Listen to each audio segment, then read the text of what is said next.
Hi, this is Jen Walker. I'm excited to share with you how to have a healthy mind and body, and I'm going to give you 4 tips. First is having internal awareness of what's going on in your own head. And how do you do this? Well, being present in the moment is a really important part of it. Another way you could do that is to actually do like what they call a mind dump, where you have a piece of paper and you write down everything that happens in your head.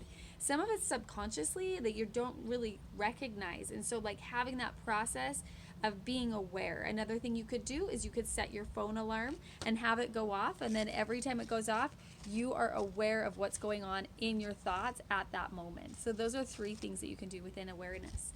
The second is consistency. Consistency is a really important part. If you think of any habit that you're trying to create, or any change that you're trying to create, it takes consistency in order to have something that will last. So consistency is huge. Different ways that I feel are really helpful to know about consistency is the micro habit that you form. So doing something that's very doable even on your worst day is going to really improve the bigger vision of what you're trying to create through consistency. And so make it simple and small so that you can do it repeatedly, even on the day that you don't feel like it, that somebody ticked you off, that you're sad, whatever, and that you don't have any excuses, and that you will keep that promise to yourself, which also increases your self confidence. And so the third is that it is really important to have outside information. And one of the ways you can do that is to find a coach in a specific area that you're trying to improve. So if you're trying to improve your healthy body, and in regards to your healthy mind, it's really hard for us to see our own heads. Like, we can't, right? And so at some level, there's an awareness that we can have within our own heads, but the outside information of someone looking at that with you from a subjective perspective is going to really help you make some milestones, because they're going to see things differently than you. They don't have all your background that leads you to think the way that you do.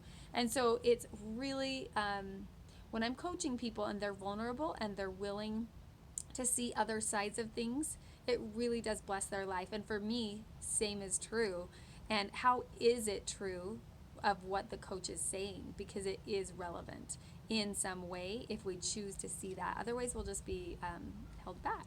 So here is the fourth, is no judgment, okay? That's a really important one as well, because judgment, when we have these thoughts that are automatic from the human experience, and they enter into your head and they're mean and they're saying like crazy stuff, like, or even if it's like just not serving you, if you have placed judgment on that, then it will derail you. So example, you eat something that isn't on your protocol or your specification of what you're saying you want to do. So you eat that, and then you look at yourself and you're disgusted and you're ticked off, and why can't I just stick with it? And like that kind of a judgment within what has happened, it creates shame, it creates dissonance with you and yourself.